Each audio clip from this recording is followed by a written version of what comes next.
드디어 저희 더존TV가 구독자 수 10만을 돌파했습니다. 오늘 이 자리에 구독자 여러분들을 또 이렇게 모셨습니다.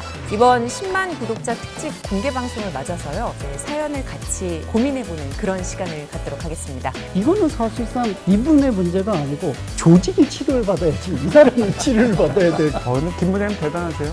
크게 되실 것 같아요. 정말 다 잘못된 사람을 골랐는데 저도 주식 투자를 잘 못하거든요. 큰일 났다. 배역죄인이 되셨습니다. 배역죄인이다.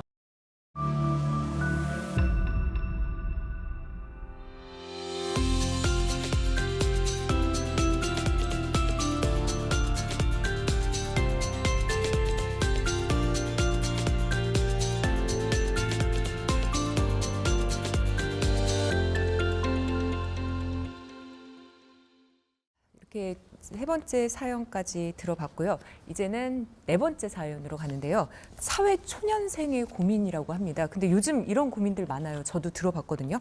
자, 주식 안 하면 바보라고 해서 시작했다가 일희일비가 너무 커요라는 제목인데요. 요즘 주식시장 보면은 진짜 뭐 하루에 또 천국과 지옥을 오가는 것 같습니다. 자, 한번 읽어보겠습니다. 저는 이제 일한 지 1년이 조금 넘은 20대 사회 초년생입니다. 주식을 시작한 지는 석 달 차입니다.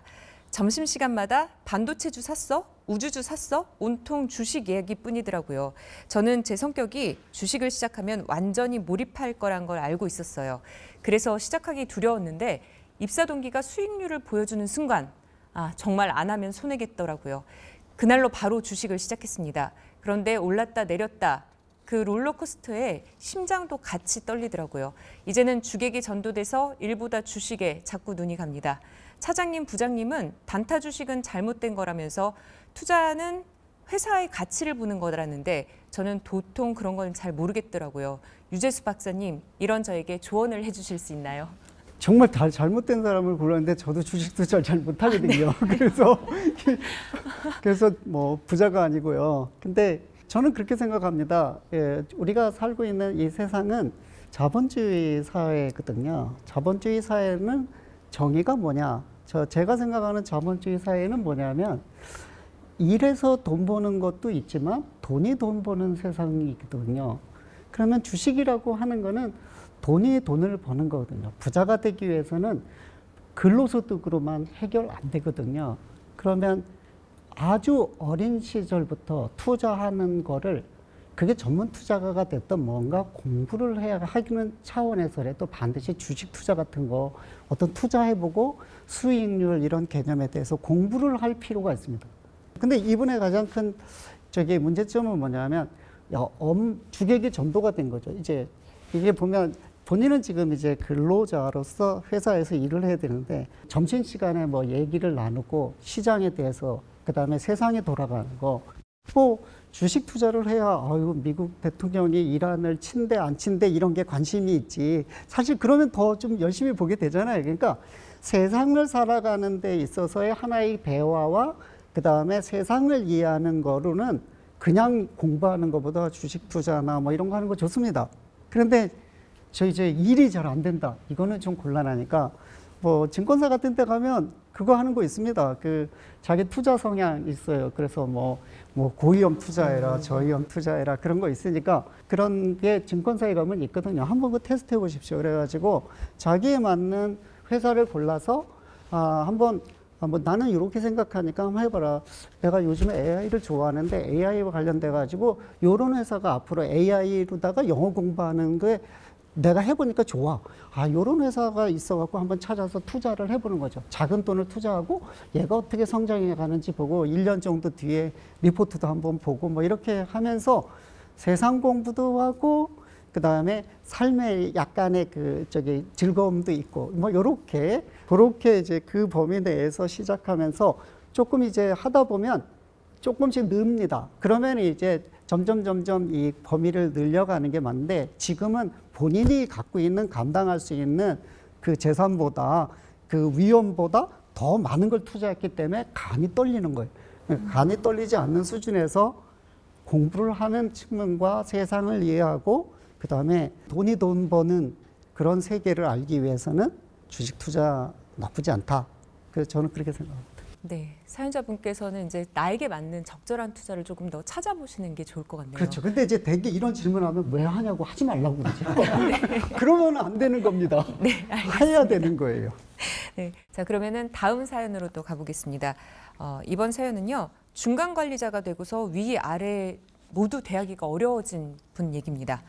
올 상반기에 진급해서 과장이 됐습니다. 본부에서 작은 팀을 꾸려주셔서 저에게도 팀원이 생겼습니다. 그런데 문제는 여기에서 시작됐습니다. 저를 포함해 4명밖에 안 되는 작은 팀인데 위아래가 모두 버겁습니다. 업무 분담을 할 때 저는 나름대로 고민을 해서 명확히 구분을 해주려고 합니다. 제가 대리였을 때 그런 것들이 힘들었거든요. 그런데 팀원들은 업무 분담에 대해 불공정하다고 생각하는 것 같습니다. 회의 시간에 고민되는 부분이 있는지 물어봐도 아무 대답이 없어요. 이렇게 불안불안하게 일이 시작됩니다. 업무 마감 때 저희 팀 업무 일지를 정리해서 본부장님께 보고드리면 본부장님께서는 계속 질문을 하십니다. 하나를 보고하면 10개를 물어보세요. 이제 팀장인데 제가 아직 신뢰를 받지 못한다는 느낌을 받습니다. 그런 모습이 반복되니 팀원들에게도 신뢰받지 못하는 것 같은 느낌이에요. 문성우 박사님, 말하지 않는 팀원, 지적만 하는 본부장님 사이에서 제가 어떻게 회사 생활을 이어가야 할까요? 라는 질문입니다. 또 우리 과장님도 크게 되시겠네요.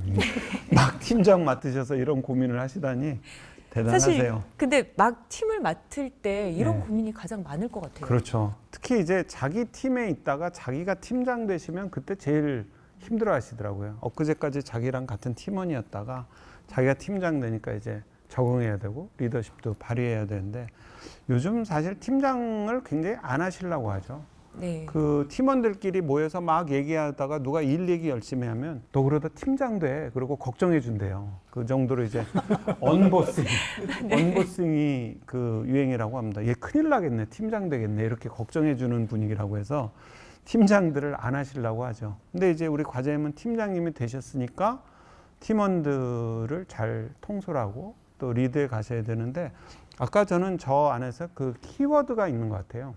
명확함과 공정함에 대해서 섞어서 얘기하시는 것 같아요. 근데 명확한 건 왜가 빠진 채 내가 뭘 해야 되지가 명확함이죠. R&R. 근데 이제 공정함은 왜 내가 해야 되지 같아요. 왜 내가 해야 되지. 그래서 3뇨 있잖아요. 왜요? 제가요? 제가요? 쟤는요? 그게 3뇨. 그런데 그 3뇨가 절대 이상한 게 아니고요. 당연히 궁금하죠. 왜 내가 해야 되는지 늘 이게 공정하게 잘 배분이 된 건지 그러면 나는 이걸 하는데 다른 팀원은 그럼 뭘 하는지 나만 이렇게 일이 몰린 건 아닌지 아니면 나한테 일이 제대로 할당된 게 맞는지 궁금하잖아요. 그래서 저는 우리 과장님이 얘기를 하실 때 이 업무가 있는데 이 업무는 왜 이유가 이래서 우리 박 대리가 해줬으면 해요. 그런데 뭐 불편하거나 불안하거나 또는 뭐 다른 의견이 있으면 얘기를 해줘요. 라고 해서 why, 이유를 밝히고 얘기하시는 게 제일 중요한 것 같아요. 그래야지, 그렇게 얘기를 해야지 과장님도 얘기하면서 이게 공정한가, 페어한가 생각이 나실 것 같고요. 그러면서 이제 팀원들도 점차 이래서 내가 하는구나. 의미를 알아야 되니까요. 그래서 이제 얘기를 할 수 있는 분위기가 되는 것 같아요. 그 이케아 효과라고 있어요. 이케아 효과라는 게 있는데 뭐냐면 사람은 자기가 공을 들여서 뭔가를 하면 그거에 대해서 더 가치를 두고요. 더 공을 더 들여서 완성시키고 싶어 하죠. 그래서 우리가 이케아 가구 사면은 번거롭잖아요. 그거 일일이 다 조립해야 되고. 근데 이케아 효과라는 건 그걸 조립하면서 더욱더 내가 이 가구에 애정이 생기고 더 완성하고 싶어 하는 거죠. 사람에게 일의 의미를 알려주는 거는 굉장히 중요하고요. 그게 이제 공정함의 기반이 되는 거고요. 본부장님께 보고 드리면 이제 계속 같은 또는 뭐 여러 질문을 한다고 하는데 AI도 왜 히스토리컬 데이터라고 여러 개의 제 정보를 학습하면 어느새 또 다른 문성호가 돼 있잖아요. 그래서 진화해서 내가 돼 있잖아요. 저는 이 과장님이 본부장님이 하는 질문들을 잘 기억했다가 그걸 데이터화해서 일정하게 질문하는 내용들을 늘 기억해 두셨다가 그거를 방어 운전하듯 먼저 답을 하시면 좋을 것 같아요. 저도 기업에서 24년 이제 임원하고 직원을 하면서 24년 있었는데 저도 제 패턴이 있더라고요. 그 패턴이 있어서 저도 누군가에게 질문하고 지적하고 지시하고 저도 또 지적받고 수정하고 하는 과정에서 그냥 저의 히스토리가 축적되더라고요. 그래서 저는 우리 과장님께서 본부장님께 보고하실 때도 먼저 머릿속에 들어가서 내가 늘 들어왔던 얘기 질문을 먼저 선방하셔서 그 방어운전 하시듯 먼저 답하시고 또 실제로 이렇게 묻는 과정에서 내가 그거를 시정하고 조정하면서 성장이 또 되죠. 그래서 아까 우리 작가님이 말씀하신 그런 거절 민감성, 왜 나한테 저러시지 이런 생각 빼시고 네. 그냥 이거 업무니까 업무적인 질문은 업무적으로 소화해내시면서 그 팀원과 이 본부장님 사이에서 이런 적응기를 잘 넘기시길 바라고요. 그리고 지금 팀장님 되신 지 지금 얼마 안 되신 것 같은데 스스로에도 좀 관대하실 필요가 있는 것 같아요. 이제 막 팀장님 되셨는데 본인도 팀장이 처음이고 팀원들도 이 팀장님이 처음이니까 그래도 한 1년 정도, 한 2년 정도 지나시면서 리더십을 쌓아가시면 좋겠습니다. 그 김 부장님이나 이 과장님이랑 마음 좀 편히 가지셨으면 좋겠어요. 네. 제가 말씀드린 건 차근차근 솔루션을 찾으시기 바랍니다. 네. 자, 이제 마지막 사연으로 가보겠습니다. 관계를 손절해버리는 습관을 고치고 싶다는 내용인데요. 결혼을 준비하고 있는 30대 여자입니다. 누구에게 청첩장을 돌릴까 고민하다 보니 지나간 인연들이 생각나 이렇게 사연을 씁니다. 저에게는 손절하는 습관이 있습니다. 손절이 습관이라니 이상한 말이죠. 저는 갈등과 싸움을 싫어합니다. 그러다 보니 누구와 싸워본 기억이 없어요. 싸울 것 같거나 제가 이해할 수 없는 사건이 생기면 전 조용히 손절을 해버립니다. 손절당한 친구들은 영문을 모릅니다. 처음에는 미안해하다가도 나중에는 이것밖에 안 되는 인연이었냐고 실망스럽다고 연락이 끊기더군요. 어렸을 때는 역시 손절하기를 잘했다라고 생각을 했어요. 사람은 바뀌는 게 아니라고 이제야 본성을 드러낸다 이렇게 생각을 했습니다. 그런데 시간이 지나서 다시 그 인연을 돌이켜보니까 왜 그렇게 손절했을까 싶은 마음입니다. 지나간 인연은 어쩔 수 없지만 제가 또 앞으로 갈등이 생겼을 때 손절을 선택하지 않을까 걱정됩니다. 갈등을 잘 풀고 해결해 나가는 방법이 있을까요? 제가 손절하는 습관을 어떻게 고칠 수 있을까요? 라는 건데요. 임 작가님 어떻게 보십니까? 글쎄요. 아까도 말씀드렸지만 사실은 이제 자기 자신과의 관계가 제일 중요하고 저는 그냥 이렇게 생각해요. 어떤 한 사람이 우리 인생에 들어왔을 때 손절을 하든 손절을 하지 않든 우리 인생에서 완전히 쫓아내는 게 과연 가능할까? 이미 내 기억 속, 내 시간 안에, 내 삶 안에 들어왔기 때문에 손절한 것까지 저는 포함해서 우리 인생이고 삶이라는 생각이 들거든요. 그래서 이제 사연 들으면서 너무 놀란 게 제 내담자가 사연을 보냈나 할 정도로 최근에 이제 이런 기억을, 이 사연을 가지고 오신 분이 있는데 저와 이제 그분한테 이런 말씀을 드렸어요. 관계를 우리가 생각을 할 때 항상 좋게만 지내야 되는 건 아니다. 그럼 우리가 관계라는 거는 만약에 우리가 태양계로 비유를 한다면 나 자신을 태양으로 두면 그다음에 수성인 금성, 지구, 목성, 달, 그다음에 명왕성, 뭐 해왕성, 천왕성 이렇게 갈 건데 어떤 시기에 어떤 사람은 되게 가까워서 마치 지구와 달의 관계처럼 태양과 수성 관계처럼 굉장히 긴밀한 시기가 있었을 것이다. 그런데 그 시기가 지나면 때로는 시절 인연이 또 끝나가지고 이 사람이 저기 명왕성 쪽으로 가기도 하는 것 같거든요. 그럴 땐 되게 기준이 필요한 것 같아요.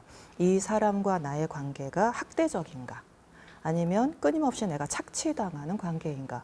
그러면은 이 사람이 일단 내 인생에 들어온 사람이기 때문에 태양계 밖으로 보내는 거는 안 된다 하더라도 적어도 명왕성 바깥이나 안드로메다 성운 쪽으로는 보낼 수 있겠다. 그리고 이제 거의 우리가 말하는 손절이겠죠. 그런데 이 사람이 내가 되게 소중한 사람인데 지금 어떤 이벤트 때문에 정서가 빡쳐가지고 감정적인 문제로 습관적으로 손절을 한다면 일단 24시간 이내에는 결정을 내리지 말고 유보하자. 그 다음에 사실 감정은 호르몬의 문제이기 때문에 아무리 저희가 격렬한 감정이 들어도 90초면은 그 호르몬이 사라져서 감정이 해소가 된다고 하거든요. 그런데 감정이 해소가 돼도 뭐가 문제가 되면 그거에 대한 생각을 우리가 계속 붙잡고 있기 때문인 것 같아요. 그래서 24시간이 지난 다음에 이 관계가 나에게 굉장히 필요하고 굉장히 중요하고 그다음에 인생을 좀 길게 가고 싶은 관계인데 요 시기에 좀 빡쳤다. 그럼 잠깐 태양과 수성 정도의 거리였다면 목성이나 해왕성 정도로 보내놨다가 시간을 두고 나중에 또 이 관계가 어떻게 변하는지 보는 거 그거가 이제 하나가 필요한데 그럴 때는 저는 이 손절 습관이라는 건 대부분 회피 애착 성향을 갖고 있는 분들이 좀 많이 하는 행위 중에 하나인 것 같거든요.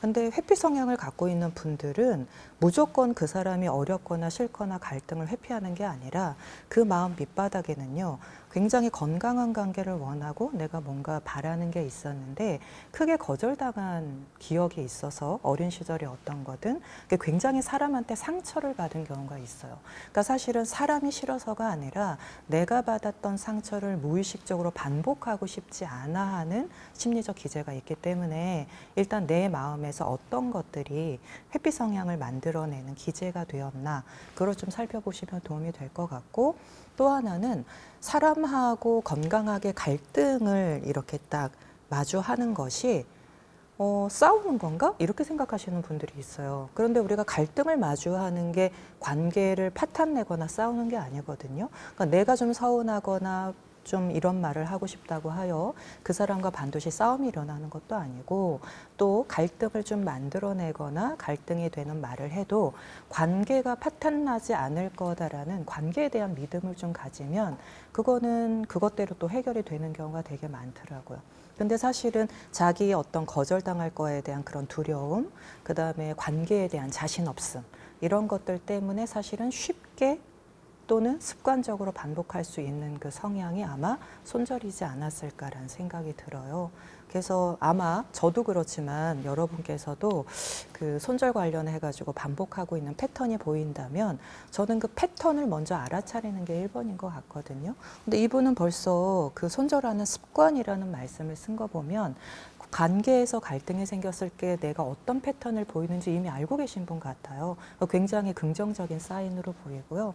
그래서 할 말이 있으면 하고 그 말을 좀 수용받는 그런 경험이 쌓인다면 그렇게 관계에서 두려움을 가지는 경험들이 좀 줄어들 거다라는 말씀을 드리고 싶습니다. 네. 그럼 문 박사님 혹시 이 같은 조직 안에서 네. 손절이라는 게 이루어진다면 상당히 불편하지 않을까요? 그렇죠. 근데 그 손절까지는 아니어도 거리두기는 조직 안에서 있는 것 같아요. 그 사람 가까이 하지 마라. 뭐 거기 부서랑 웬만하면 엮이지 마라. 그 임원이 불렀을 때 가지 마라. 뭐 이런 안 가도 돼요? 묵시적인 규칙들이 있어요. 최대한 빼는 거죠. 근데 저는 그 조직 안에서도 그런 거는 저는 최대한 잘 안 했어요. 그 이유가 사실 버리고 끊는 것도 거기도 에너지가 엄청 들거든요. 그래서 이 손절도 공을 들여야 되는 거라서 저는 손절할 건데 또 거기에 에너지와 공까지 들이니까 더 억울하고 또 제가 늘 명심하는 얘기는 버리는 게 제일 쉽다라는 말이에요. 그래서 그냥 거리를 두고 이렇게 지내다 보면 자연스럽게 멀어지기도 하고 굳이 서로 뭐 마침표 찍고 손절이라고 하지 않아도 또 내가 그 생활하는데 말씀대로 내가 위주가 돼서 할 수 있을 것 같고 또 손절했다고 해서 뭐 서로 나 너 손절했어라고 연락을 주고받는 것도 아니어서 손절이 됐는지 내가 알 수도 없고 모른다니까요. 서로 그래서 그냥 일이 있으면 같이 협업하거나 아니면 또 즐거운 대화가 되면 만나거나 이런 거고 아니면 그냥 자연스럽게 멀어지거나 또는 저는 요즘 그런 걸 많이 경험하는데 그러다가 다시 연락이 오는 경우도 많더라고요. 예, 정말 몇 년을 못 봤지만 그쪽에는 내가 어떤 포지셔닝이 돼 있었고 그래서 제가 요즘 느끼는 건 필요하면 또 연락이 오더라. 그러니까 굳이 웬만하면 손절하지 마시라. 네. 예, 라고 권해드려요. 이렇게 해서 더 좋은 TV 오늘 준비한 10만 구독자 특집은 여기까지 사연을 들어봤습니다. 자, 오늘 이렇게 어떠셨는지 저는 많이 배웠어요. 사실은 네. 사연에 대한 솔루션을 주시는 두 분 말씀을 듣고 참 많이 배웠습니다. 네, 저도 정말 많이 배웠습니다. 그러니까는 주식 투자에 임하는 마음 자세부터 해서 뭐 나 자신을 소중하게 지키는 그런 자존감 이런 얘기까지 해서요. 그야말로 직장인들에게 꼭 필요한 인생 비책을 한 보따리 이렇게 선물을 받은 기분입니다. 오늘 함께해 주신 유재수 박사님, 윤현진 작가님, 문성우 박사님 그리고 오늘 이렇게 참여해 주신 저희 구독자 여러분 너무 감사합니다. 자, 영상을 보고 계신 구독자 여러분들 오늘 어떠셨나요? 저희 더존TV가 10만 명을 달성하기까지 저희가 가장 고민했던 거는 어떻게 하면은 인사이트를 잘 드릴 수 있을까였는데요. 오늘 이렇게 세 분과 함께 얘기 나누고 또 사연자 여러분들 사연을 가지고서 생각을 해보면서 이제 조금 거기에 대한 답이 보이는 것 같습니다. 저희 더존TV는요, 앞으로 10만을 넘어서 20만, 50만, 100만 되는 그날까지도 여러분들과 함께 하겠습니다. 고맙습니다. 수고하셨습니다. 고맙습니다.